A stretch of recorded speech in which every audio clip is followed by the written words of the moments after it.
政府は外国人の在留手続きの手数料について、在留資格の変更や1年以上の期間更新は現在の6000円を3万から4万円ほどに、永住許可は現在の1万円を10万円以上に引き上げる方向で検討しているということです。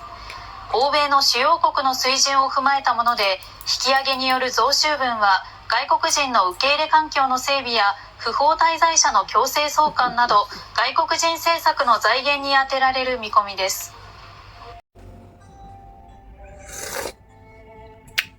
Kape. Wala. GG ng Japan, guys. Ang laki ng kawalan to, guys. Grabe. Sangmang to yung mang 6,000 yen. From 6,000 yen to 30,000 to 40,000 yen. Laki.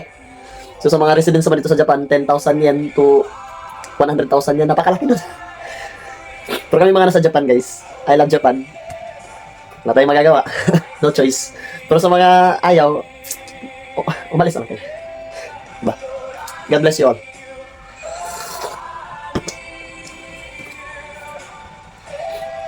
Sa mga ayaw, uwi na lang sa Pilipinas. Wala tayong magagawa. I love Japan na tayo. I love Japan. Yun talaga yung gusto nila. Good job. Sarap magkape.